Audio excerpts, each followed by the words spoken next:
sobre a importância de ser sal e luz.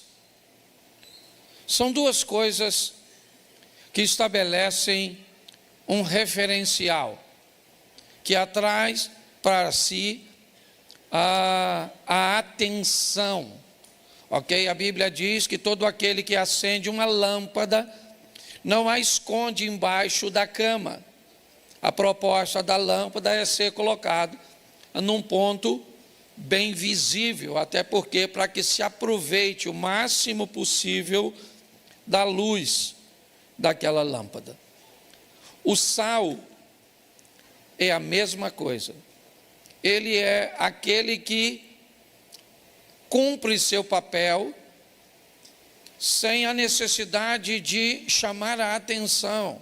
Todas as vezes que alguém, numa comida principalmente, falar do sal, é porque a comida provavelmente não está legal, certo?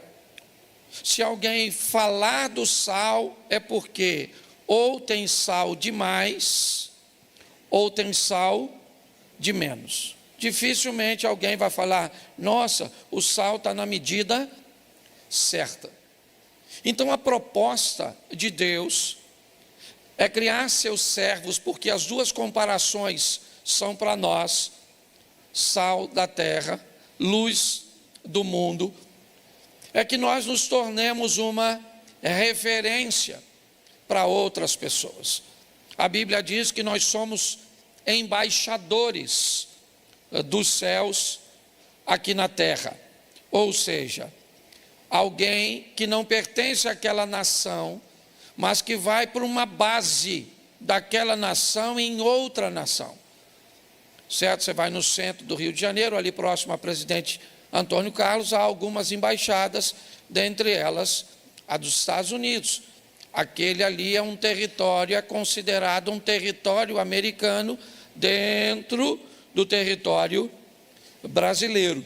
É assim que funciona.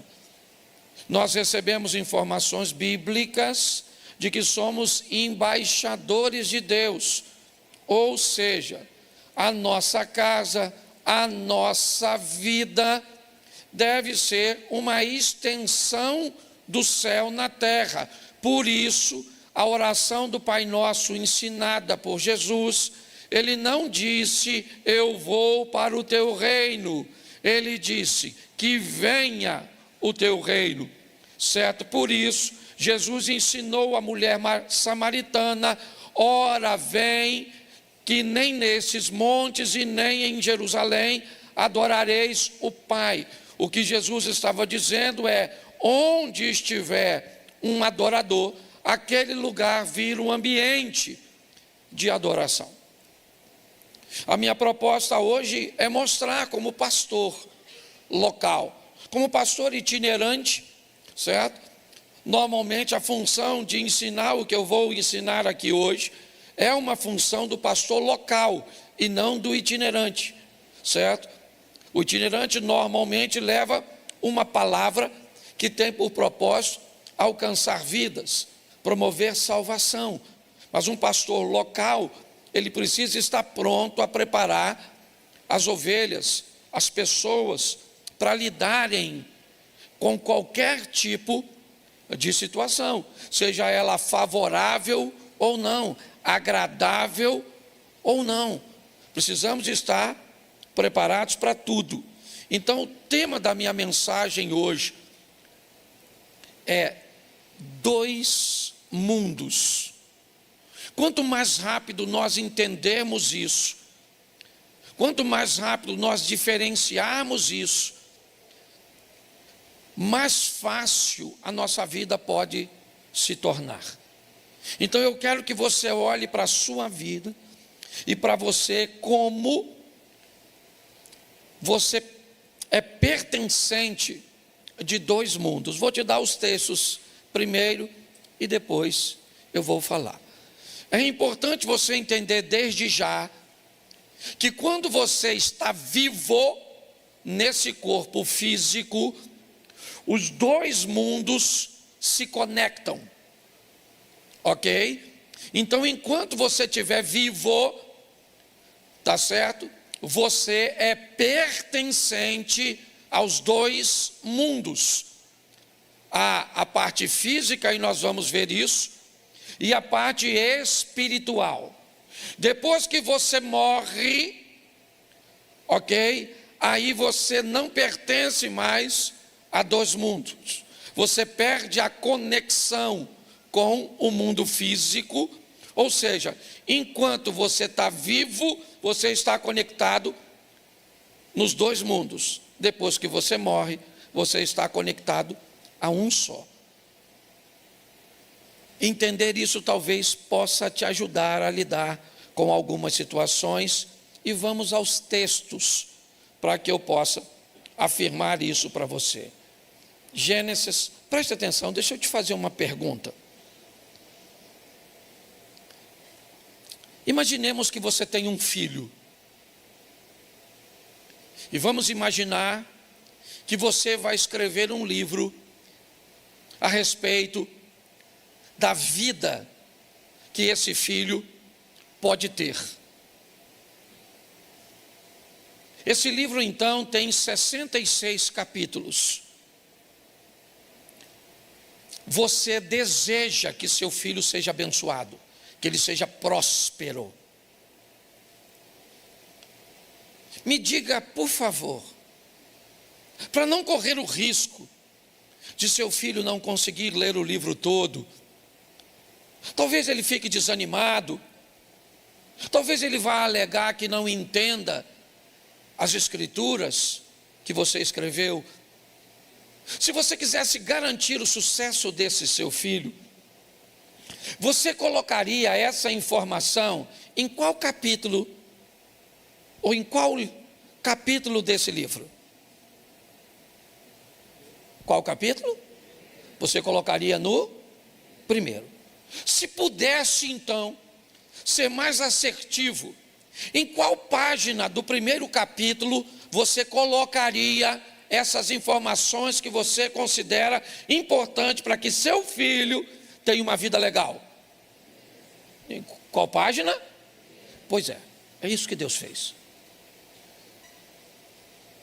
Percorrer o primeiro capítulo da Bíblia é tirar de lá, e eu já fiz isso aqui em outra ocasião, não vou fazer hoje.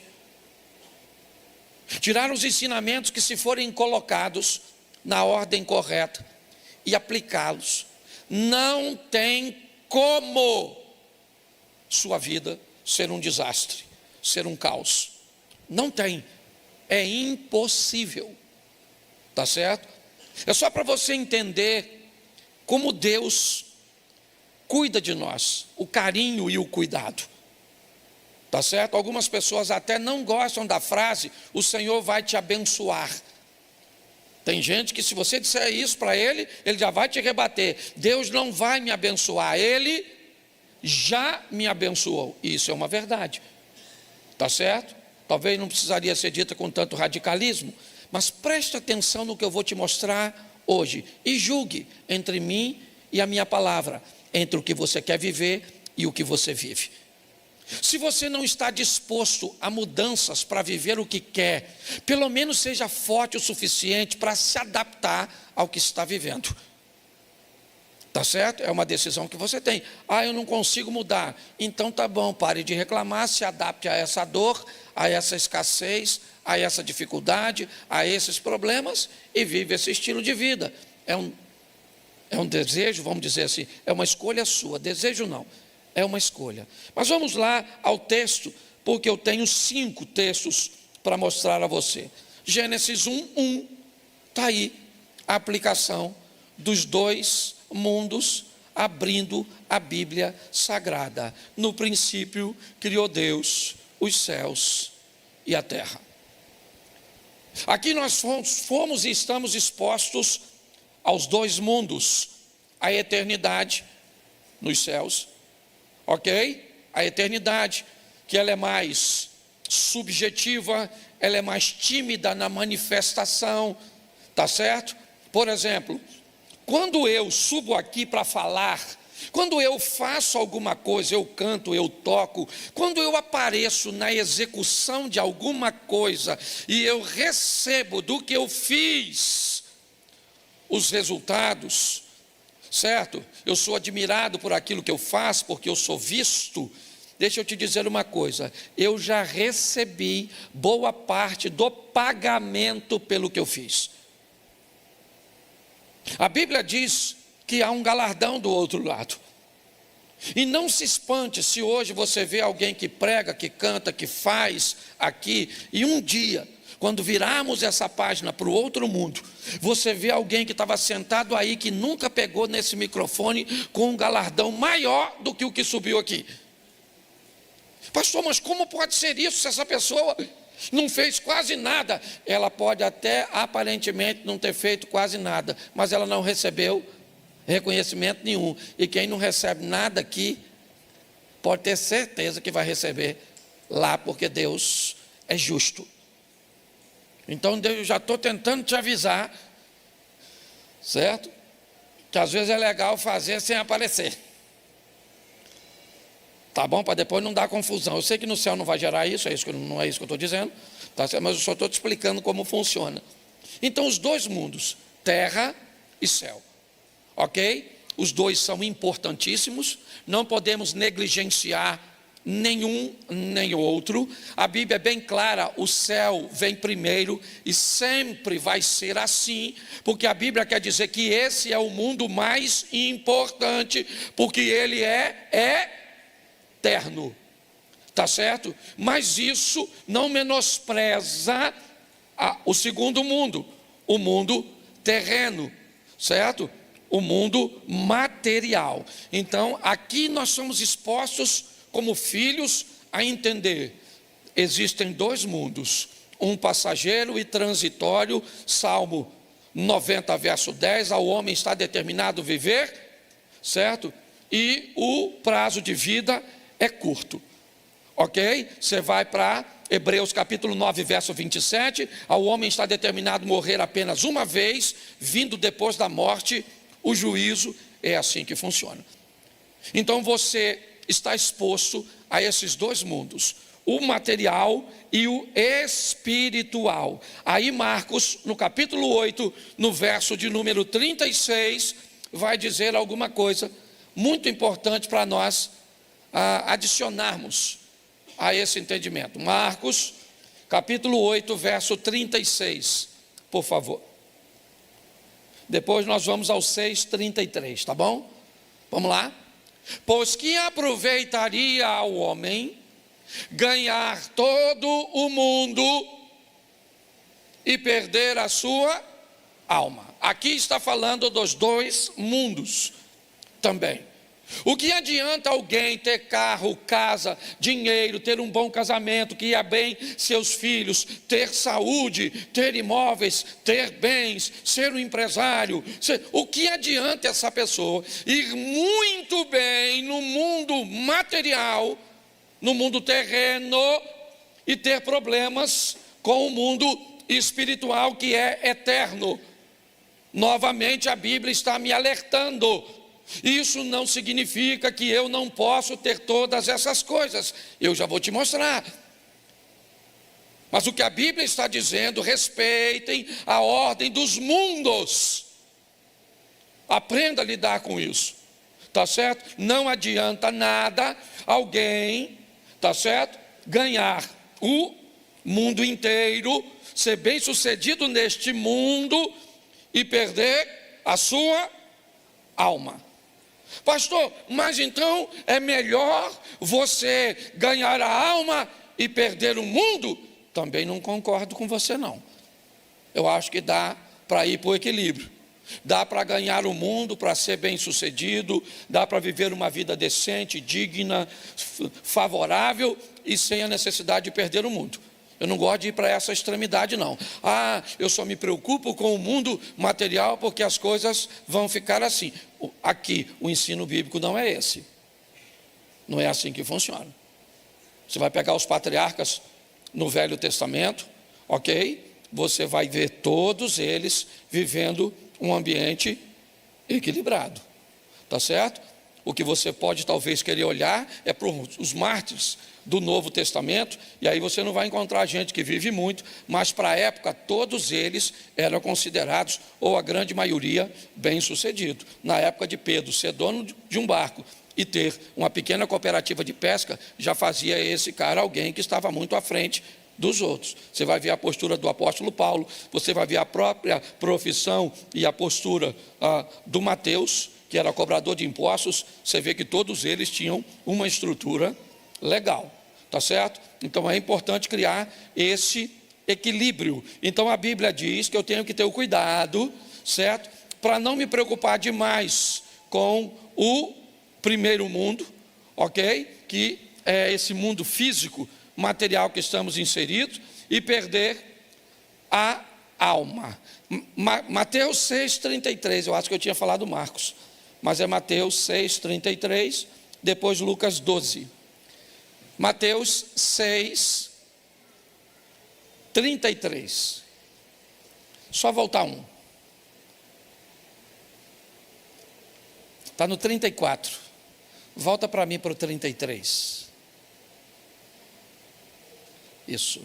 Buscai primeiro o reino e a sua, e todas essas coisas, presta atenção, não está escrito todas as coisas. Tem gente que quando lê esse texto, lê assim: buscai primeiro o reino de Deus e a sua justiça, e todas as coisas vos serão acrescentadas. Não é todas as coisas, é todas estas. E se você quiser saber o que são estas, é só ler os versículos anterior. Olha como é que é simples. Não andeis ansiosos, não se preocupe com a sua roupa, com a comida, não se preocupe. É isso que a Bíblia... Para de dizer que a Bíblia está dizendo que vai te dar tudo. Adaptando um texto, tá certo? Então, está bem aqui, buscai primeiro, o quê? O primeiro reino, aquilo que está escrito em Gênesis capítulo 1, verso 1, tá certo? Aquilo que nós lemos em Marcos, agora. Então eu busco primeiro o reino e a sua, e então todas essas coisas materiais necessárias, emprego, casa, carro, todas essas coisas me serão. Isso é só você ler anterior, o que a Bíblia está dizendo é isso. Eu busco primeiro prioridade, por quê? Porque é eterno, está certo? Está lá na Bíblia. Não busque tesouro na terra, onde traça, ferrugem e ladrão pode roubar, mas buscai tesouro no céu, onde não há traça, ladrão, nem ferrugem. A Bíblia está falando de dois mundos, esse aqui e o outro que virá depois. Lucas 12, 5. Esse culto é mais curtinho, então não dá para... Eu, porém, vou mostrar a quem vocês devem temer. Temam aquele que depois de matar tem poder para lançar no inferno. Sim, digo que a esse vocês devem temer. Preste atenção. Olha o que o texto está dizendo. Dois mundos. Eu vou dizer a vocês a quem vocês devem temer de fato. Não temam aqueles que podem matar apenas o corpo, ok? Ou seja, acabar com a sua vida terrena. Tema aquele que pode, além de acabar com a sua vida terrena, depois disso, ainda lançar você no inferno. Ou seja, os dois mundos estão postos aí de novo. Apocalipse 21, 8. Olha o que está escrito. É aquela relaçãozinha. Apocalipse 21, 8. Vamos lá? Quanto, porém, aos covardes, aos incrédulos, aos abomináveis, aos assassinos, aos imorais, aos feiticeiros, aos idólatras e todos os mentirosos, a parte que lhes caberá, certo? No lago que está, certo? queimando como fogo e enxofre, a saber, a segunda, preste atenção, segunda morte, e não primeira morte. O que é primeiro? A conotação da palavra morte aqui, de uma forma muito simples, é só separação. Você morre quando a parte espiritual que está em você, fora o sistema elétrico, todas essas questões, tá certo? Mas aí falando da espiritualidade, quando a alma ou o espírito deixa o corpo, perdão, há a primeira morte. O espírito se separou do corpo. Essa é a primeira morte. Tá certo? O texto está dizendo que há uma segunda morte além da primeira. Pastor, o que seria a segunda morte? A segunda separação. A primeira separação é quando o espírito se separa do corpo. A segunda separação é quando a alma se separa de Deus. A alma que pecar, esta morrerá. É assim que funciona. E Jesus foi mais enfático nisso. E aqui eu termino os textos. João 11, 25. Ele está conversando com a irmã de Lázaro. Então, Jesus declarou: eu sou a ressurreição e a quem crer em mim, ainda que morra. É isso que Jesus está dizendo. Mas como não faz sentido, ainda que morra, viverá? Como é que pode? Ou ele está morto ou viverá. É porque aqui está falando de dois mundos. O indivíduo aqui, ele está morto para o primeiro mundo, mas está vivo para o segundo mundo, certo? O indivíduo aqui tem o espírito que se separou do corpo, então ele morreu a primeira morte, mas ele não tem a alma separada de Deus, então ele é alguém que vai viver a vida eterna. Deu para entender um pouquinho essa questão dos dois mundos? Porque agora eu preciso te dar algumas informações que não são bíblicas e que vale a pena você refletir. A primeira delas, aprender a administrar sua vida deverá ser sua maior prioridade. A primeira coisa que você deve aprender é administrar sua vida. Que vida é essa? É a vida que me coloca em dois mundos. Então eu tenho que aprender a administrar minha vida dentro desses dois mundos. E para isso vem o número 2. Eu preciso entender de fato que ela é dividida em duas estruturas: física, material, humana, biológica. Você está entendendo? Coisas desta terra. Mas também entender que ela é espiritual. E para isso, na nossa mente precisa ser implantado a visão de que isso é uma verdade. E mais do que isso, eu tenho que buscar entender,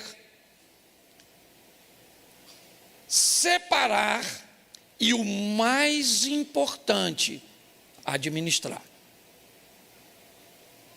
Eu tenho que entender, são dois mundos, eu pertenço a ele. Eu tenho que separar o que é espiritual do que é material. E eu tenho que aprender a administrar. Porque eu posso ouvir vozes na minha cabeça, na minha mente, que não vêm do mundo espiritual, e sim do mundo físico, que também é emocional. Se eu não tiver condições, se eu quiser pegar coisas materiais e inseri-las num campo da espiritualidade, eu posso ter sérios problemas. Deixa eu te explicar uma coisa. Isso parece duro, parece alguém de... Mas eu preciso nortear. Porque é isso que eu estava falando com Deus quando eu estava preparando essa palavra. Vocês caminham comigo. Então não posso aplicar a visão de uma outra pessoa no que diz respeito a reino.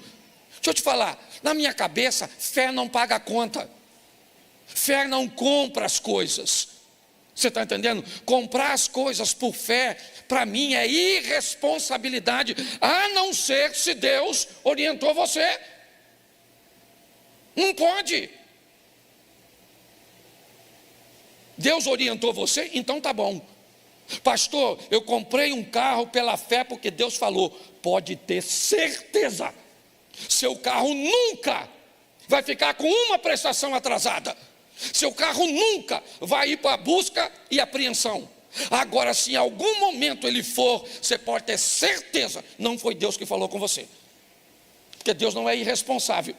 Esse dia alguém falou comigo assim: pastor, o senhor vai orar por um carro que Deus me deu? Eu falei: claro, cara. Quem te deu?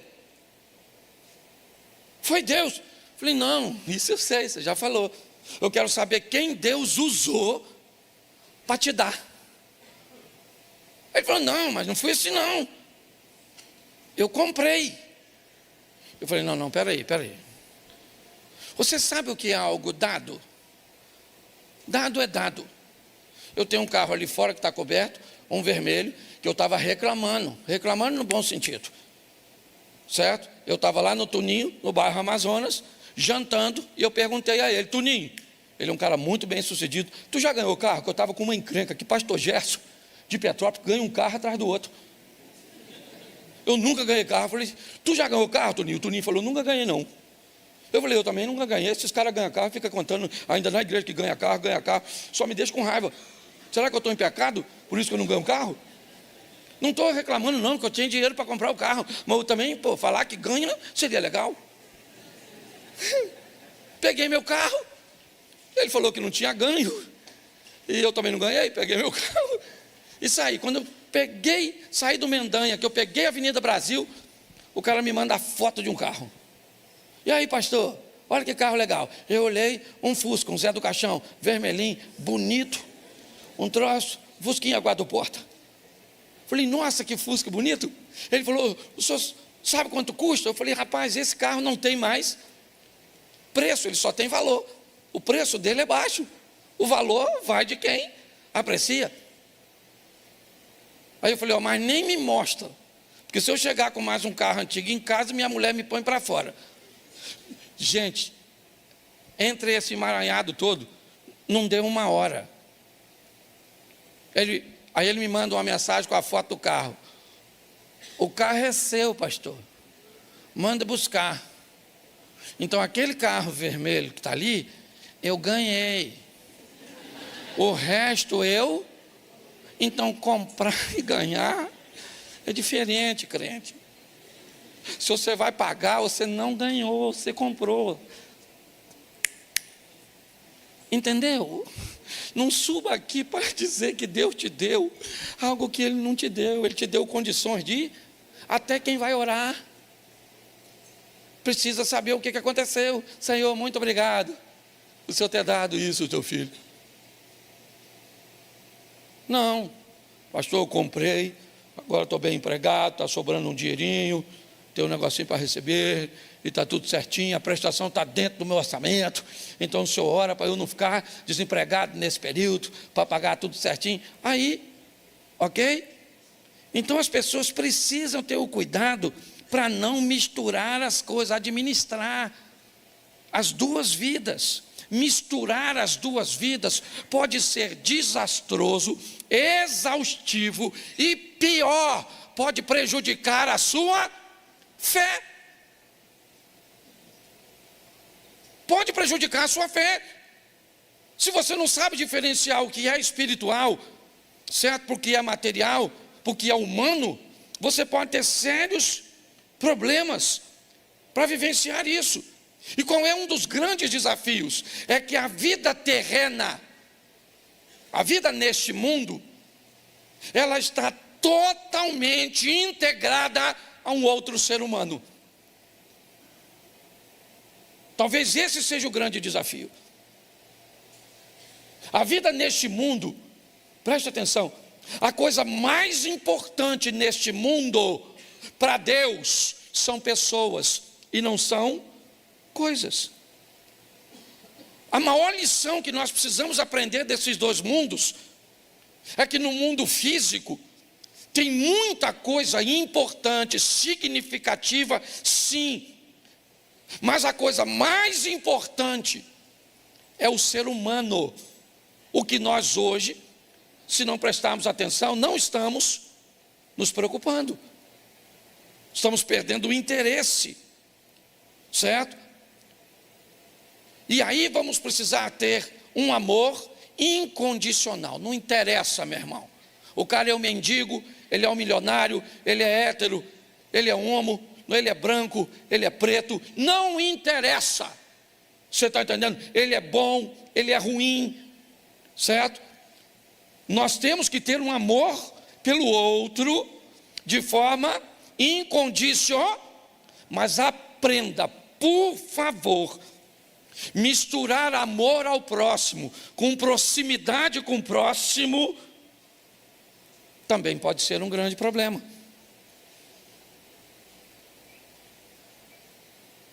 Eu gosto e falo isso nas minhas palestras. Repita comigo assim: quem começa achando que todos são bons, termina achando que todos são maus. Quem começa achando que dá para viver com todo mundo, termina achando que não dá para viver com ninguém, porque não sabe separar. Você já viu alguém dizer assim: eu não conto mais nada para ninguém não, meu irmão. Chega. Você sabe por que as pessoas não contam mais nada para ninguém? Porque já contou para quem não devia e virou fofoca. Eu não ajudo mais ninguém não, cansei de ser bobo. Senão você continua bobo. Só que você foi um bobo que ajudou todo mundo e agora virou um bobo que não ajuda ninguém, porque você sequer é capaz de separar o necessitado do aproveitador. E se alguém te fez mal e te deixou mal, esse alguém não é seu inimigo, ele é seu mestre, ele é seu discipulador. Ele foi tão bom em te fazer maldade, mas tão bom que ele te ensinou, além de fazer maldade para você, ele fez você ficar mal também. Então hoje as pessoas vêm falar comigo, eu vejo a confusão que essas pessoas estão. Ela não sabe o que é material, não sabe o que é espiritual. Ela não sabe que no material pode ter questões neurais, né? Pode ter questões biológicas, pode ter questões emocionais. Elas estão todas atrapalhadas. Então ela está procurando relacionamento com outra pessoa, certo? Nessa confusão mental. E aí enfia o mundo espiritual, dizendo que o mundo espiritual tem que trazer uma pessoa para a vida dela. E aí a vida vira uma loucura. Então eu vou te dar uma coisinha importante também, se você quer entender sobre esse mundo que você está inserido. Ele não trabalha com compensação. Não acredite nisso. Ok? Eu dou umas cestas básicas aqui, mas eu tenho um relacionamento extraconjugal aqui.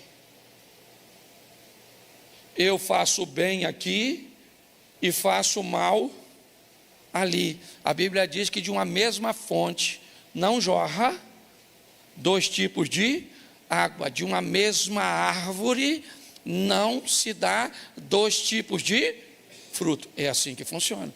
Então, por favor, tá certo? Cuidado com essa visão. Eu tenho visto, até que no nosso meio eu não vejo muito. Fora, certo? É muito comum ver isso no meio dos abastados, sabe? Das pessoas de recursos, que aí manda oferta para não sei onde, manda dinheiro para não sei o quê, é o Vale do Jequitinhonha, é aquilo ali, e faz umas casas para não sei o quê, e manda, e você vai falar com ele, ele vem conversar com você, como se ele tivesse pagando, ok, pelos seus delitos. Muito cuidado, porque nenhum dos dois mundos funciona desse jeito não. Nenhum.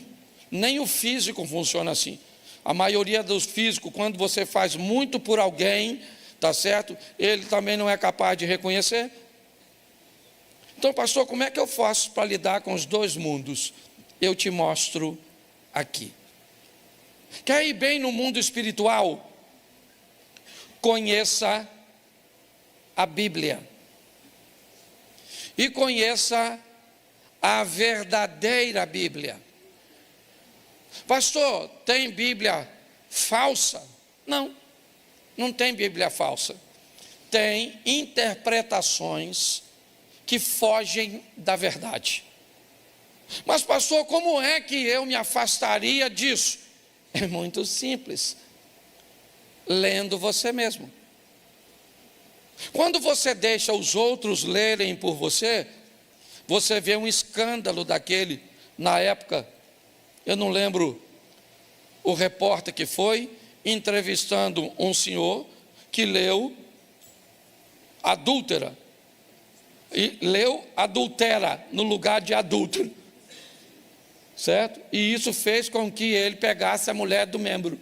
O pastor, ele leu assim, vai lá e adultera com a mulher do seu irmão. Ele mostrou o texto para o irmão disse, é isso que está escrito? É, então pega. Quando o repórter foi entrevistar ele, o pastor, o repórter disse, não, mas não está escrito adultera não, está escrito adúltera. Ou ainda bem que o senhor me falou.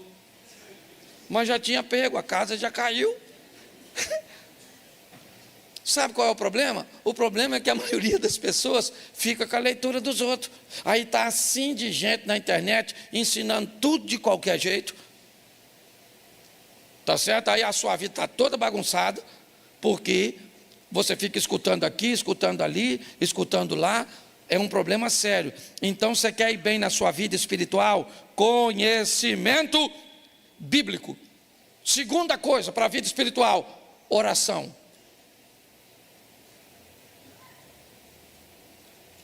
Eu tenho muito cuidado quando falo sobre isso, porque tem duas coisas que me movem. Cláudio Duarte, talvez não seja o seu modelo, estou dando a vocês porque eu sou pastor da igreja, então como pastor, de certa forma, eu tenho um modelo a oferecer. A Bíblia é bem clara, você nunca será ouvido pelo muito pedir, está na Bíblia. Mas pastor, a Bíblia diz, orai sem cessar. Sim, mas a pauta da sua oração, que deve ser incessante, não deve ter a ver com você. O problema não é o tempo que você ora, são duas coisas que você tem que ver. A pauta, se a coisa mais importante neste mundo físico é o bem-estar das pessoas, a Bíblia diz, devo orar pela paz de Israel, devo orar pelos necessitados, devo orar pelos doentes, eu preciso canalizar minha oração em prol das outras pessoas. E quando a Bíblia diz orai sem cessar, a maioria das pessoas entendem que a oração é para si mesmo. E quando você precisa orar muito por você, é porque você normalmente negligencia a administração de mundo físico. Isso é uma realidade. Então não é o quanto você ora, é a pauta. Eu converso muito com minha esposa. Tá bom, eu quero saber qual é a pauta. Isso é que vai dizer sobre a intimidade de vocês. Não é o quanto vocês conversam sobre os filhos, sobre a igreja, mas quando é que a conversa tem a ver com vocês? O amor de vocês, a comunhão de vocês, a união de vocês. Quando a pauta, certo? Porque a pauta é o assunto que é importante. Então eu preciso da verdade e eu preciso da oração. Porque a oração também me ajuda a entender aquilo que eu li. Terceiro, obediência ao que eu li. Olha, depois de Deus, a pessoa que mais entende de Bíblia se chama Satanás, o diabo. Ele é o maior entendedor de Bíblia mas ele é obediente? Sim ou não? Então qual é a diferença entre Satanás e um cristão? É que Satanás conhece a Bíblia, mas não obedece. E o cristão conhece a Bíblia e obedece. Então o mundo espiritual eu preciso conhecer e obedecer. Isso. Quer melhorar o mundo espiritual, o relacionamento nessa área e nesse ambiente? Jejue. Jejum estabelece de uma forma simples duas coisas: poder e proximidade. É isso. No jejum você se aproxima de Deus e adquire do jejum poder para enfrentar coisas que sem ele você teria muito mais dificuldade. Tudo isso é mundo espiritual e bons relacionamentos. Salmo 1. As coisas sempre começam ali no início. Primeiro, bem-aventurado o varão que não anda segundo o conselho dos ímpios, não se detém no caminho dos pecadores, não se assenta à roda dos escarnecedores, antes tem seu prazer na lei do Senhor, e na sua lei ele medita de dia e de noite, e será como uma árvore plantada junto ao ribeiro das águas, cuja as folhas não caem, e os frutos, está tudo escrito lá no Salmo. Então, se eu quero desenvolver uma vida espiritual, você vai me perguntar, pode ver, meu filho está aqui. Você perguntar a ele quantas vezes me viu jejuando, me viu orando, me viu... Pouquíssimas vezes. Pouquíssimas vezes. Certo? Não tem a ver com o que as pessoas estão vendo que você faz, a não ser que você queira estabelecer um exemplo. Aí é outra coisa. Tá certo? Mas é importante nós entendermos isso. Então eu quero desenvolver o mundo espiritual, o que é que eu faço? Eu leio a Bíblia, eu oro, eu obedeço a Deus, eu jejuo e eu estabeleço bons relacionamentos. Bom, então vamos agora sair do mundo espiritual e vamos para o mundo físico. O que é que eu tenho que fazer para entender e viver bem no mundo físico? Primeiro, de tudo que se deve guardar, guarda em primeiro lugar o seu coração, porque é dele que procede as saídas da vida, é o que diz a Bíblia. Guardar sua mente, guardar seus pensamentos, observar o que você está assistindo, o que você está conversando, o que está entrando. A mente, sabe o que ela é? Ela é como se fosse um almoxarifado. Pensa, você vai numa empresa e vê o almoxarifado. Se você observar o almoxarifado da sua loja, todo mundo vai saber o que sua loja vende, porque o que sai na loja é exatamente o que entra no almoxarifado. Então, não é difícil saber o que você está vivendo, é só olhar o que você está fazendo, é só olhar as suas escolhas. Quando você olha para alguém e vê o que ele está fazendo, como ele está se posicionando, não tem como entrar nele coisas boas e sair coisas ruins. Isso é uma coisa muito simples.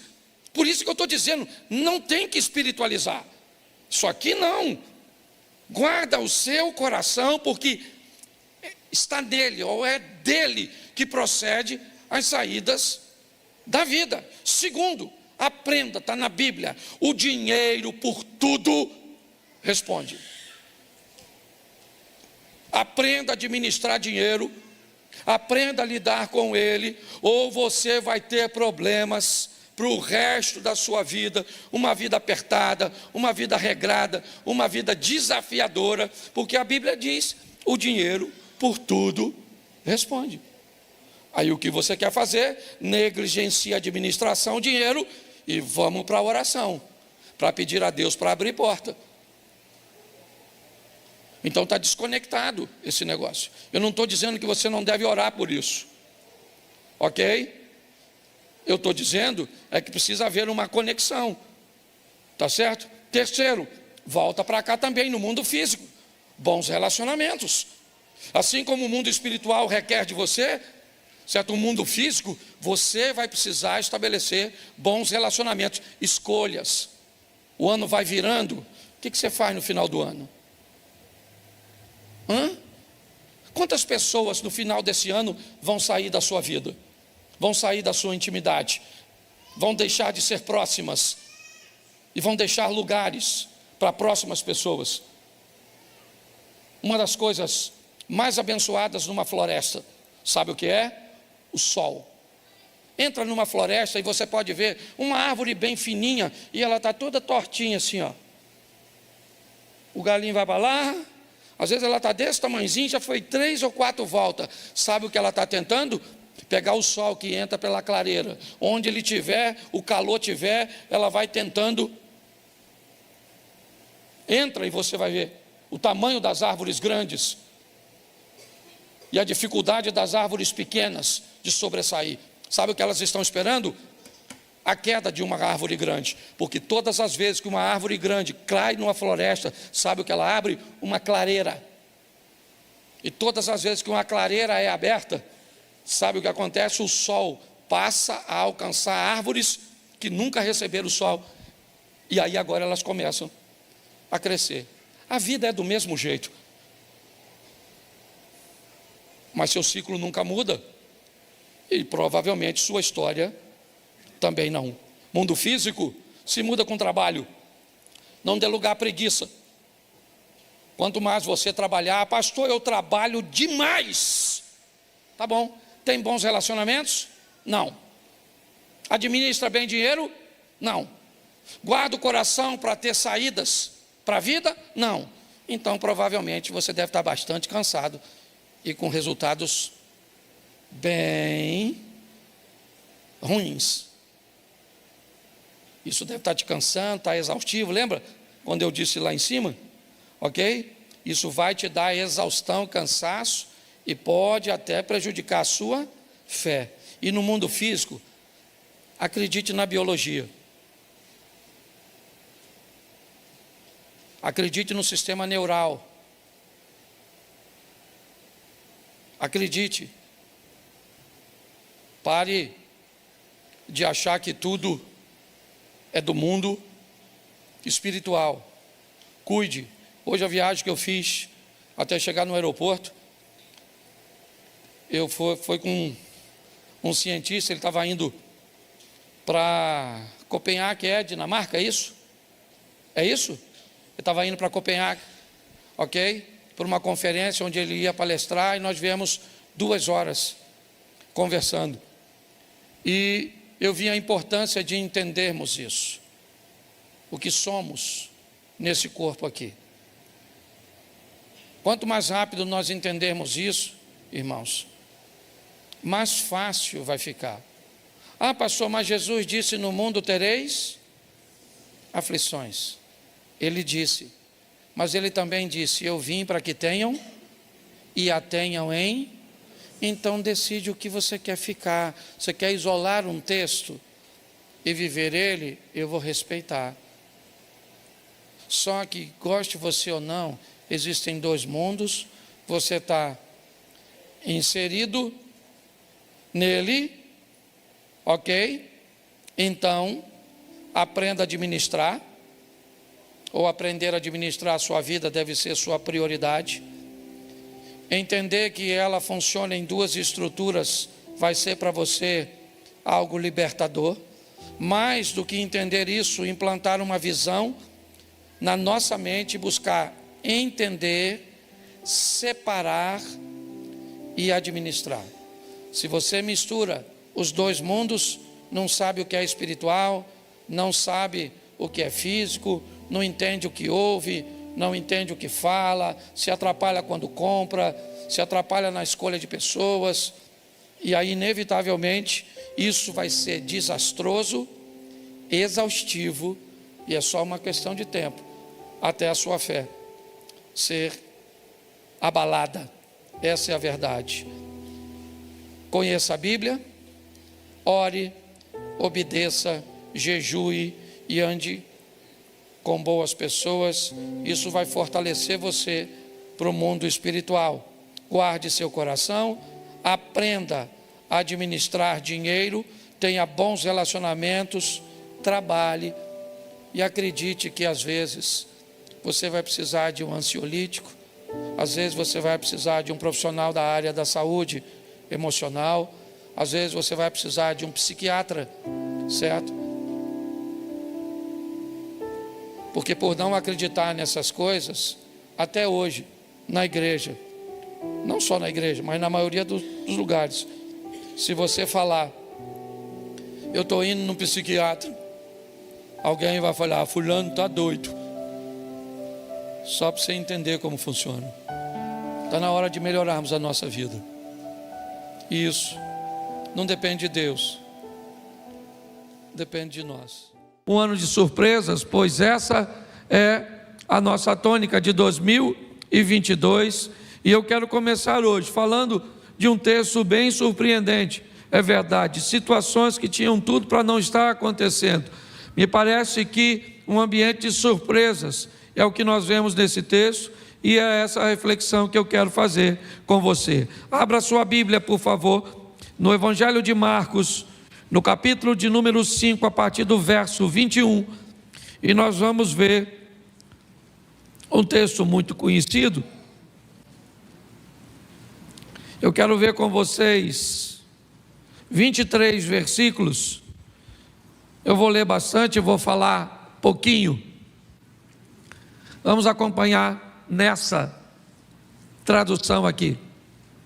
E passando Jesus outra vez num barco para o outro lado, ajuntou-se a ele uma grande multidão, e ele estava junto do mar. E eis que chegou um dos principais da sinagoga, por nome Jairo, e vendo, prostrou-se aos seus pés.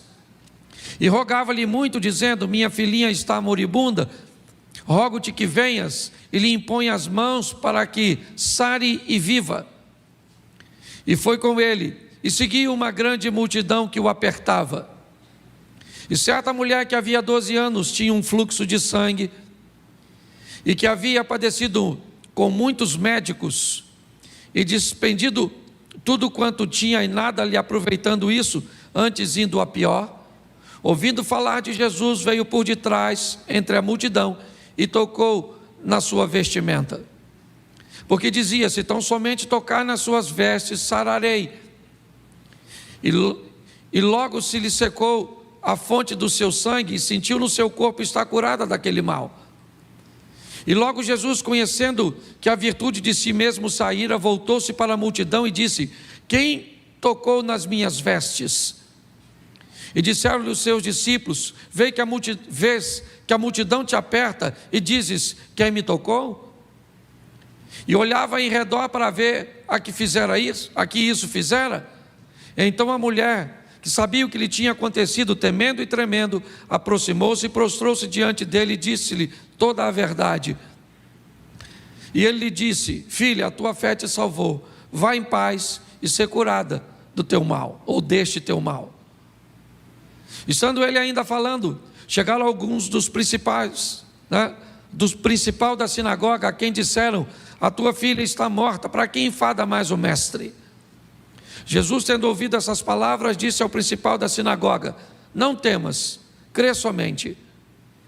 E não lhe permitiu que alguém o seguisse, a não ser Pedro, Tiago e João, irmão de Tiago. Só um minutinho, não muda para o 38 não, que eu quero ler esse texto de novo. E não lhe permitiu que alguém o seguisse, a não ser Pedro, Tiago e João, irmão de Tiago. E não lhe permitiu, e não permitiu que alguém o seguisse, a não ser Pedro, Tiago e João, irmão de Tiago. Pode mudar para o 38. E tendo chegado à casa do principal da sinagoga, viu o alvoroço e os que choravam muito e pranteavam. E entrando-lhe, disse-lhes: por que vos alvoroçais e chorais? A menina não está morta, mas dorme. E riam-se dele. Porém ele, tendo-os feito sair,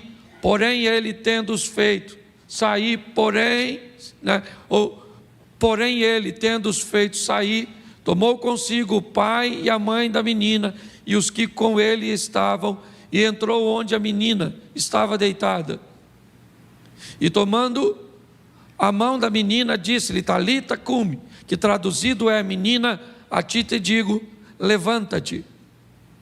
E logo a menina se levantou e andava, pois já tinha 12 anos. E assombraram-se, ou ficaram admirados ou surpresos com grande espanto. Verso 43, o último: e mandou-lhe expressamente que a ninguém o soubesse, e disse que lhe dessem de comer. Feche os seus olhos. Senhor nosso Deus e Pai, em nome de Jesus, eis aqui a tua palavra. Continua falando conosco e usa-me como um canal de bênção nesta hora, pelo poder do nome de Jesus, em nome de Jesus, amém, glória a Deus, amém? Eu quero chamar a sua atenção para algumas coisas que pode ter sido surpresas, ou uma surpresa para muita gente, e principalmente o surpreendente desfecho dessa história, depois de uma situação que já era difícil, e no meio do caminho acaba se agravando ainda mais. Meu propósito hoje é mostrar para você, independente de onde você esteja, é importante que você tome decisões assertivas, que consigam fazer com que sua vida tome um novo rumo. É muito importante você entender que o maior responsável por sua vida é você. É muito importante você entender que é hora de você remover o poder que você tem concedido a Satanás. É hora de você dizer para você mesmo que o poder que Satanás tem sobre a sua vida é concedido por você mesmo. Passou de onde o Senhor tirou isso? Da Bíblia. Quando Deus fala com Satanás a respeito da vida de Jó, o que Satanás diz para Jó ou para Deus é o seguinte: por acaso Jó teme em vão, ou é à toa que Jó teme o Senhor? Jó teme ao Senhor porque o Senhor protege tudo o que ele tem. Jó teme ao Senhor porque eu não posso tocar em nada que é dele. Por isso que Jó é próspero. Se o Senhor tirar a proteção de Jó, aí eu posso tocar nele. Só que a pergunta é: por que Deus protegia tudo que era de Jó? Porque Deus gostava mais de Jó do que de seus outros filhos? É lógico que não, porque o texto diz: quando Satanás se aproxima, tende visto meu servo Jó, homem íntegro, reto, temente a mim e que se desvia do mal. O que nós estamos olhando é um homem que resolveu levar a proteção de Deus para a sua vida, com obediência, com postura, e era isso que ele fazia. Por isso Satanás diz para Deus que é impossibilitado de tocar em Jó. E você diz: por quê? Porque Deus protegia o que era de Jó? Não. Porque Jó protegia o que era dele, sendo fiel a Deus. É isso que você tem que entender. A proteção é de Deus, mas ela só está lá. Por quê? Porque Deus, ela só está lá porque Jó colocou ela lá. É só isso. Quando você olha, por exemplo, para Sansão, eu já falei isso aqui, para mim um dos textos mais tristes da Bíblia é quando Sansão levanta e diz: mais uma vez sairei eu e pelejarei contra os meus opositores e vencerei. Mas o texto termina dizendo: o que Sansão não sabia é que Deus não era mais com ele. No momento em que Deus se retirou dele, a vitória foi embora. Então é muito importante nós entendermos o que vamos ver aqui. Por quê? Porque senão começamos a querer resultados diferentes fazendo a mesma coisa. O que nós estamos vendo? Cafarnaum. Esse é o cenário. A sinagoga, me parece que de Jairo, ela não é muito distante da casa da sogra de Pedro. Provavelmente o mundo de Jairo estava bem próximo de Jesus, mas ao mesmo tempo bem distante, porque Jairo, ele era alguém que liderava a sinagoga, e a sinagoga havia perdido prestígio, estava agora dividindo a atenção com esse indivíduo que vem trazendo uma palavra diferenciada, vem trazendo o poder que a liderança da sinagoga não detinha, e inevitavelmente havia um ciúme, uma intriga, um litígio, um problema entre Jesus e a turma da sinagoga. Como não tivesse do que o acusar, como não encontravam material suficiente para denegrir ou descredenciar Jesus, diziam simplesmente para ele mesmo e para as pessoas que estavam por perto, para que não fosse para agora para ouvir Jesus: ele faz tudo isso porque tem o poder das trevas, ele é liderado por Belzebu, ele tem demônios. Isso agravava ainda mais essa situação. Porém, algo surpreendente acontece.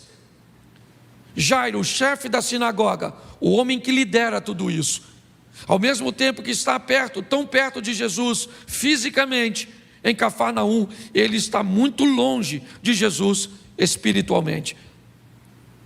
Mas Jairo começa a ter um problema. E que problema é esse? Jairo vê sua filha ficar doente, e suas tentativas de cura, elas não funcionam.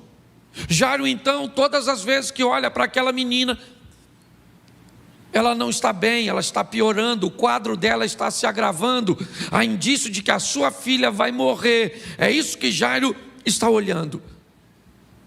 Mas e agora? O que Jairo vai fazer? Ele vai ver sua filha morrer? Aliás, esse é um hábito bem comum naquela região. Eu vou negar minha fé? Não, eu tenho o pai de um amigo que agora até está doente, ele já pregou aqui, que quando ele se converteu para o evangelho, o pai dele disse para ele: eu preferia ver você num caixão do que ver você, né, fora do islamismo. Esse foi o texto ou a frase dita por um pai ao filho. Porém, me parece que Jairo começa a entrar num ambiente bem interessante. Talvez sua esposa ficasse surpresa, talvez seus parentes ficassem surpresos, porque me parece que Jairo quer quebrar um protocolo, ele quer romper com um paradigma. Jairo está vendo sua filha morrer, mas ele sabe onde tem solução para aquilo. Mas para que ele obtenha solução, Jairo vai precisar, provavelmente, jogar fora o seu cargo de liderança. Imagine você aqui, seja franco, se meu filho fica doente, e vocês descobrem que eu fui no centro de macumba fazer um despacho para curar meu filho. Fala sério, quando você soubesse isso como igreja, o que vocês fariam? Uma reunião da liderança ia dizer: o pastor Cláudio endoidou, vamos botar ele para fora, porque ele manchou o nome da nossa igreja. Sim ou não? Sim ou não? Você ia querer ir frequentar uma igreja cujo pastor foi num centro de macumba fazer um despacho para curar seu filho? É lógico que não. Contraria e quebra nossos princípios. Quando nós olhamos para Jairo e ele resolve falar com Jesus, isso vai dar problema para ele. O desfecho dessa história pode fazer com que Jairo não lidere mais a sinagoga, pois Jesus era visto como inimigo deles, como opositor deles, chamando aquelas pessoas que tinham um peso espiritual tão grande, de raça de víboras, de cobras, denunciando coisas. Quando nós paramos para olhar para essa situação, é surpreendente ver este homem quebrando seus paradigmas para procurar Jesus. Porque me parece que a sua vida precisa se surpreender com você, de ver você olhar para seu passado e coisas que te prendem em ambiente que não resolve nada para seu futuro, e você resolva deixar tudo isso para trás e receber aquele que pode mudar a sua história para sempre. Quando nós vemos isso, eu fico imaginando quando Jairo sai de casa, não era muito longe, não. Onde ele vai? Onde ele vai? Onde é que Jairo está indo? Ele estava saindo de casa, o chefe da sinagoga. Ele estava mudando agora, se opondo a tudo o que ele aprendeu, o que estava no seu coração. E agora ele está indo falar com aquele camarada que os seus correligionários, inclusive talvez ele, diziam que tinham demônio, e ele é obrigado a romper com isso.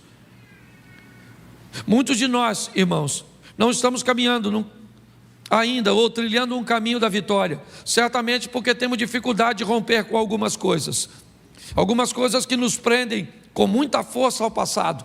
Jairo precisa sair de casa para procurar quem? Procurar Jesus. Na cabeça dele, se ele disse isso para todo mundo, eu não sei, mas já se sabe onde ele foi.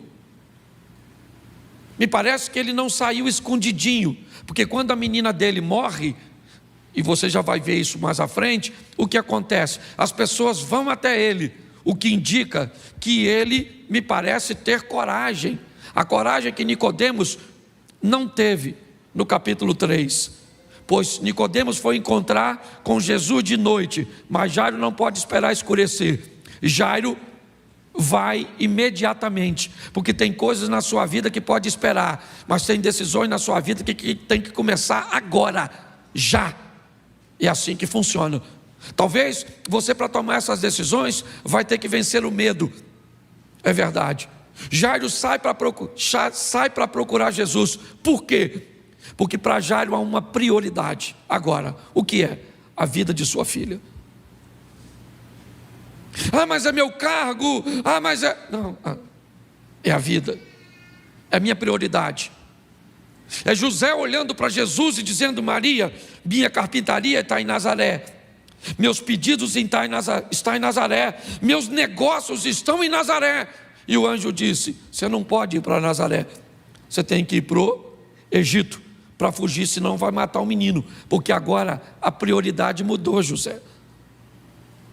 Quando eu olho para essa cena, eu vejo Jairo colocando aquilo que ele quer em primeiro lugar. O que ele quer? A vida de sua filha.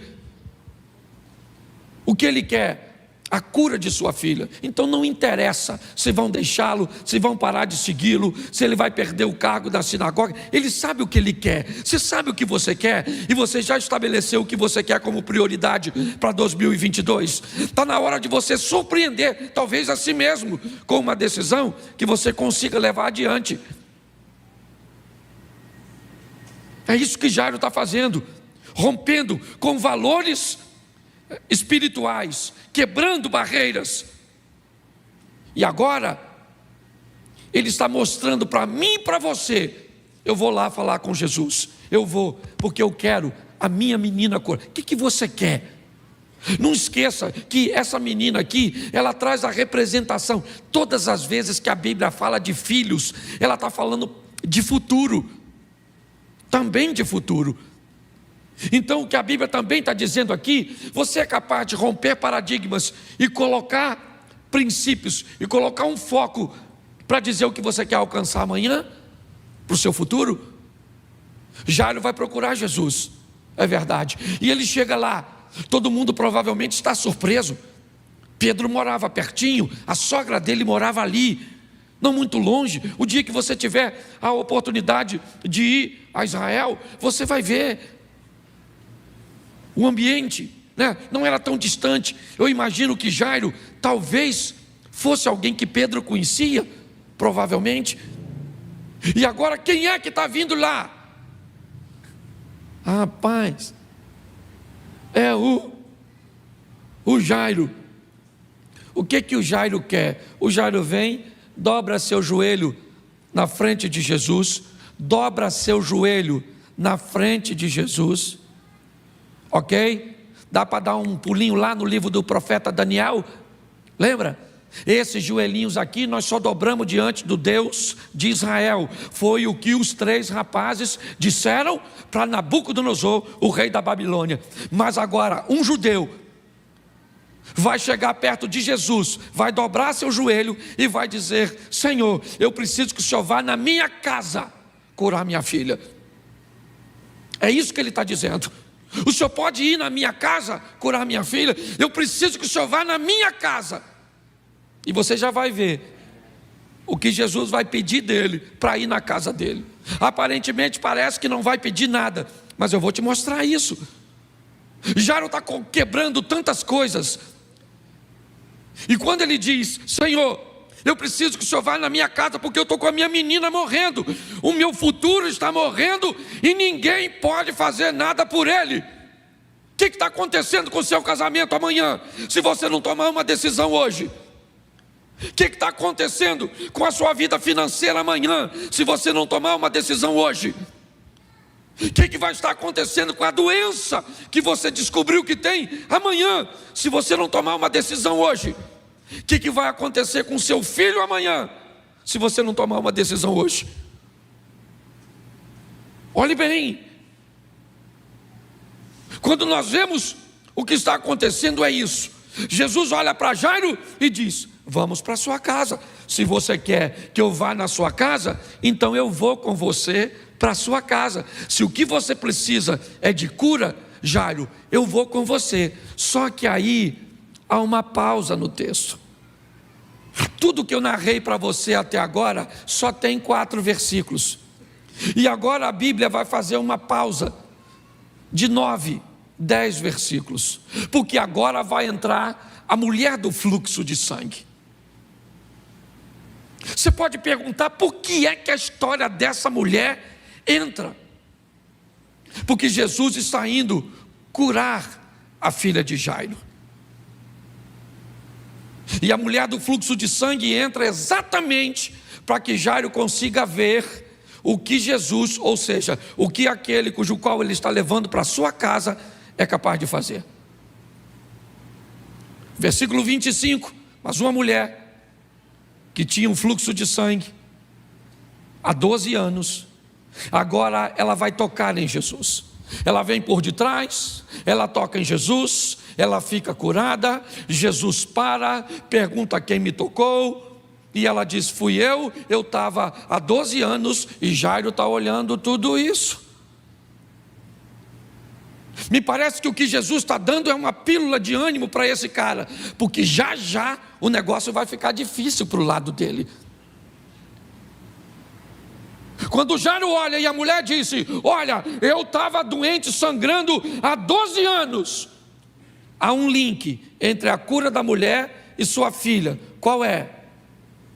12 anos.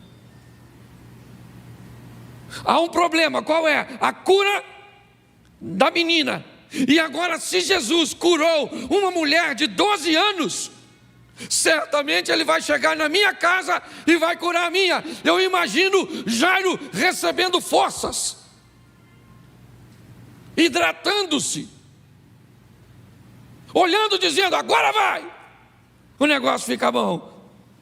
Jesus disse: vá, minha filha, a tua fé te e ser curada, vá em paz desse mal, vá para a sua casa, que eu estou indo na casa do Jairo.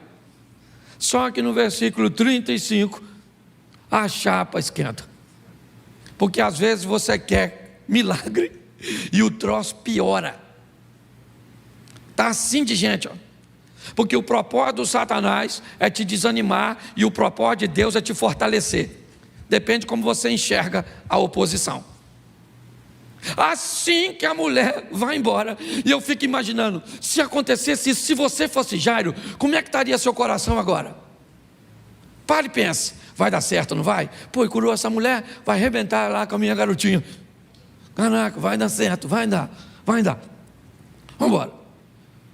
A mulher vai para casa, curada, sim ou não? Isso, porque às vezes o milagre acontece bem pertinho de tu, mas não na tua vida. Quando a mulher vai embora, o verso 35, coloca para mim, por favor. Aí, está aí, ó. A turma é boa.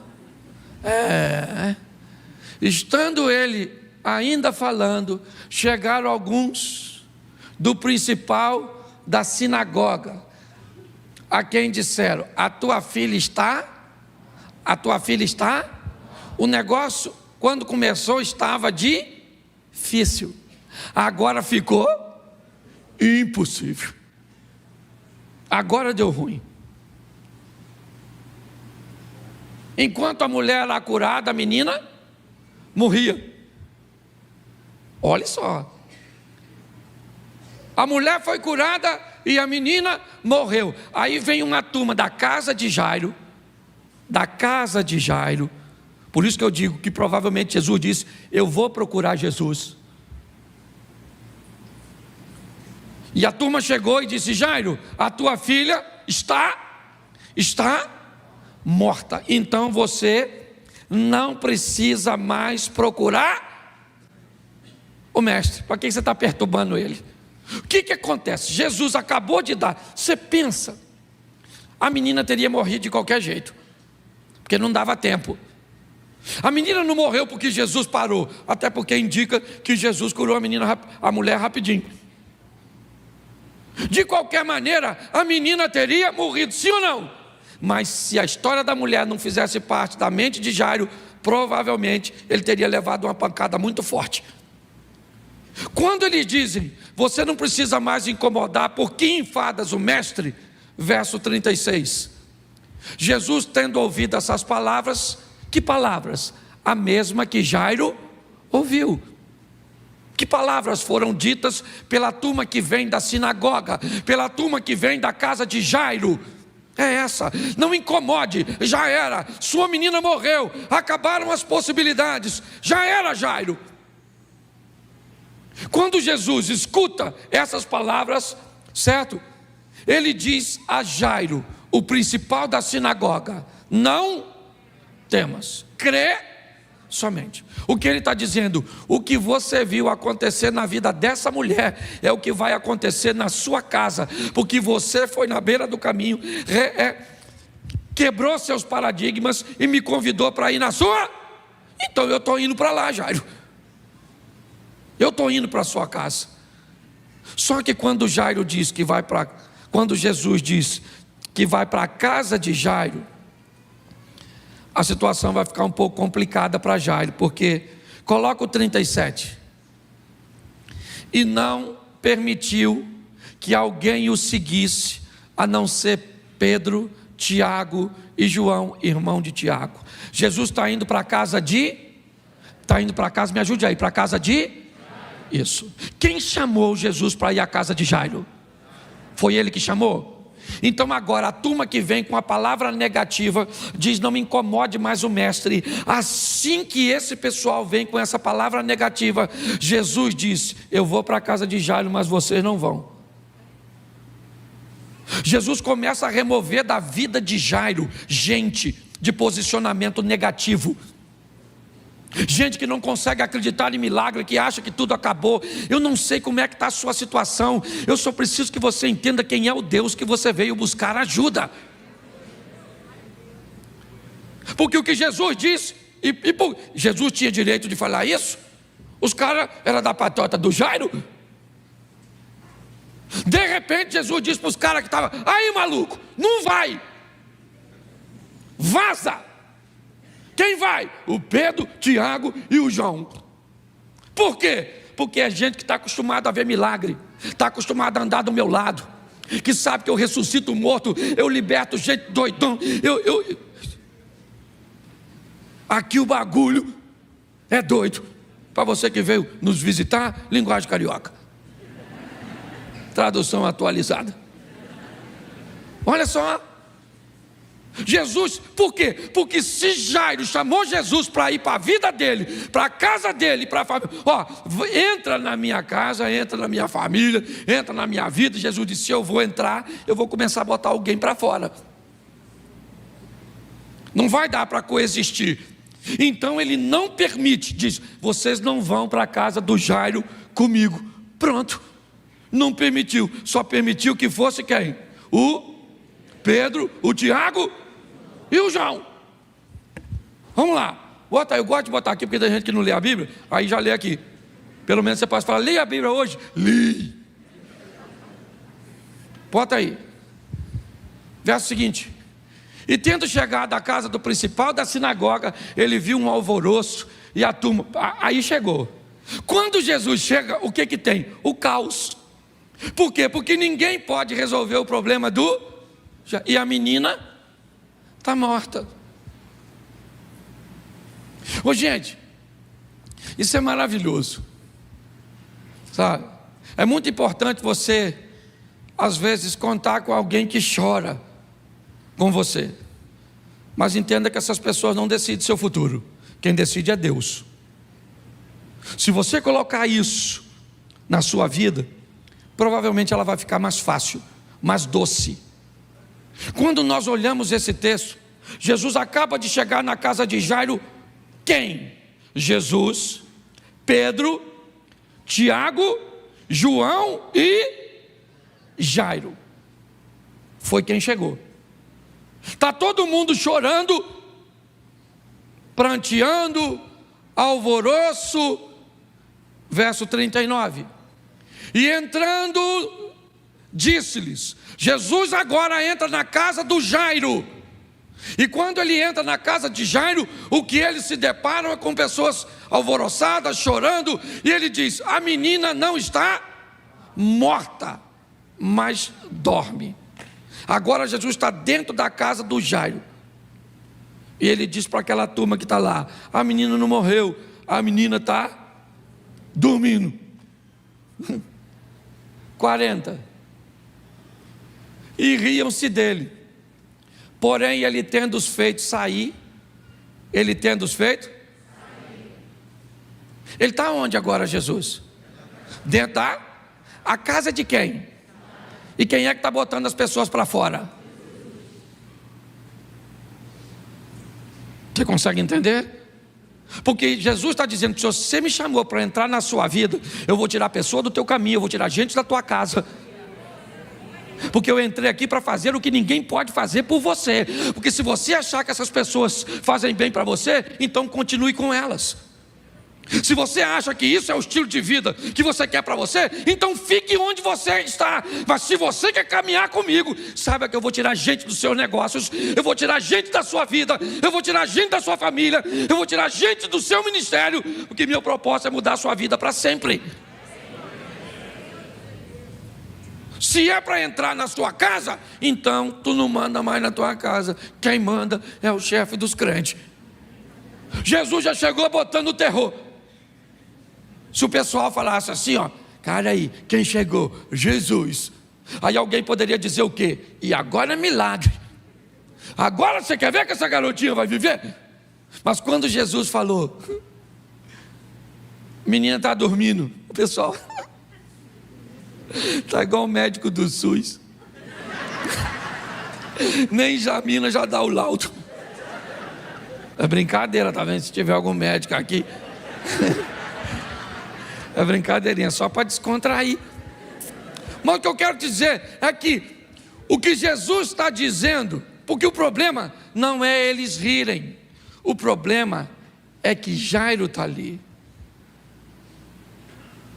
E quando eles estão rindo do milagre que Jesus disse que vai fazer, eles correm o risco de abalar a fé de Jairo. Então eles não podem ficar ali. Eles são oposição ao milagre. Jesus já fez aquele milagre na mulher do fluxo para estabelecer uma fé no Jairo.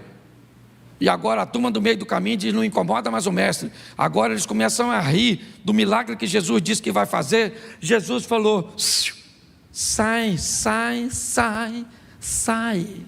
Entendeu? Deu uma de Capitão Nascimento. Sai, certo? E ele, olha só, e tomou consigo o pai e a mãe da menina. E quem mais? O Pedro, o Tiago e o João. Levou para onde a menina estava? Morta. Estava ou não estava? Estava. A garotinha estava morta. Para mim estava morta, para você estava morta. Para ele, que é detentor de todo o poder e venceu a morte, a menina só está dormindo. Por favor, não diga que a menina está dormindo, porque não está. O único que podia dizer que a menina estava dormindo era Jesus. Entendeu? Então tem problema que é problema mesmo. Quando alguém falar para você assim, ó: caraca, mano, sério? Nossa, difícil, hein? Ó, eu não posso fazer nada por você, mas eu conheço alguém. O cara lá que encontrou com Jairo, lembra? Botou os outros para fora. Ele tem que entrar na sua vida. Eu gosto porque Jesus leva o Pedro, o Tiago e o João por dentro do quartinho onde estava a garotinha. Eu fico imaginando quando eu fico lendo isso. Aí eu imagino, pensa, o Jairo acaba de ver a menina. E a menina está?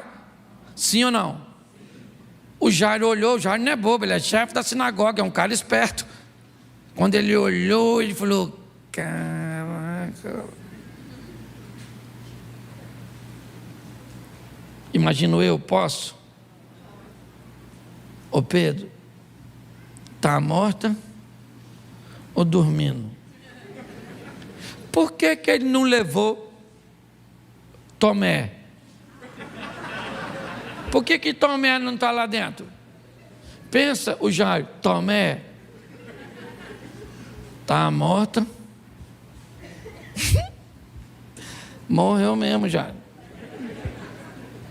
Por que não levou o Judas? Por que não levou? Não, ele levou o Pedro, o Tiago e o João. Porque eu imagino, se ele fala para Pedro, aí Pedro, está morta ou dormindo? Pedro fala assim, tanto faz, irmão. E sacoda quem morreu, quem não morreu. Se você visse o pelado que ele libertou lá do outro lado, agora mesmo, todo arrebentado, demônio matou um montão de porco. Maluco, fica quieto, quem sabe o que está fazendo. E se pergunta Tiago e João, os filhos do trovão. E aí, Tiago, cala a boca, Jairo, sou burro.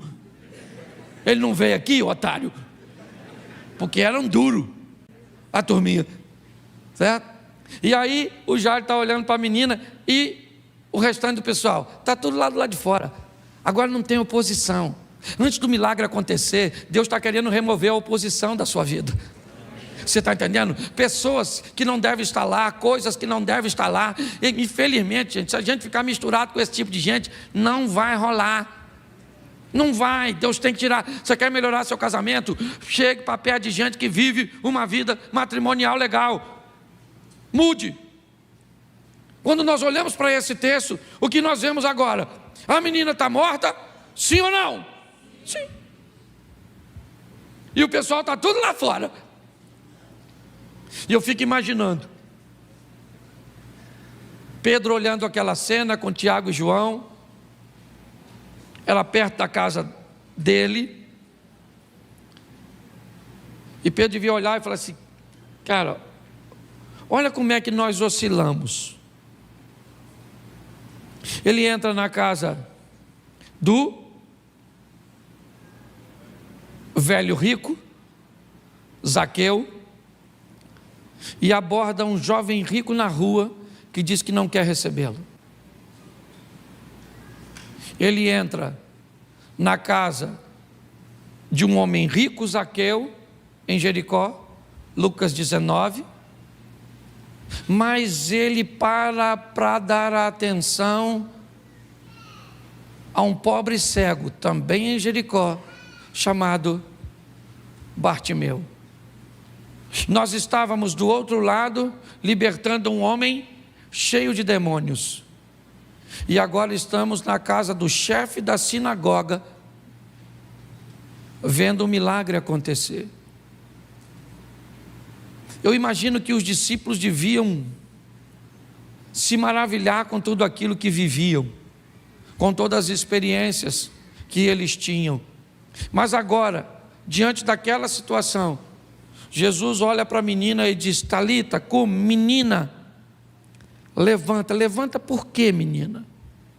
Levanta porque seu pai teve coragem de colocar você em primeiro lugar. Seu pai teve coragem de romper, de deixar para trás tantas coisas que para ele era até importante, expressivas, mas colocou você em primeiro lugar. Menina, futuro que estava morto, levante-se. E a menina então, Jesus dá a mão a ela e a menina levanta. Eu imagino Jairo pensando, estava morta ou estava dormindo? Não interessa. O texto para aqui, e eu já estou basicamente terminando. Mas eu imagino Jesus saindo do quarto com a garotinha. Pensa, eu imagino o Pedro, Tiago e João saindo, abrindo a porta e saindo, assim ó, para o pessoal que não estava lá, agora só ia ver a menina.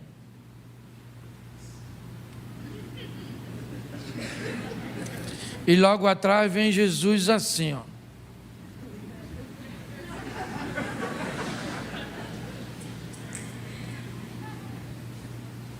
A mãe da menina, a garotinha e o Jairo atrás, dando uma pancadinha de leve na cabeça dela, dizendo, menina, que susto que o senhor me deu. Quase que você morreu.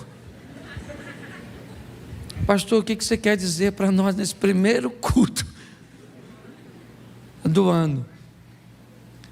Meu propósito é mostrar a você que se você vai chamar Jesus como Jairo fez, Ele vai ter que remover muita coisa da sua vida, da sua casa. Ah, pastor, mas não tem uma graça aí que salva todo mundo? Eu tenho escutado isso. Mas me ajude aqui, por favor. Tinha quantos ladrões na cruz? Jesus estava lá entre os dois, sim ou não? Salvou os dois? Não? Sério? O que aconteceu com o ladrão que estava à esquerda?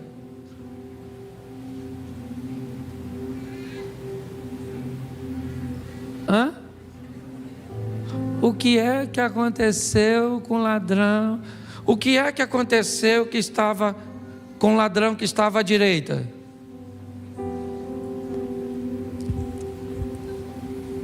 Tinham quantos ladrões na cruz? Jesus estava no meio, um estava à direita e o outro à. O ladrão da cruz foi para o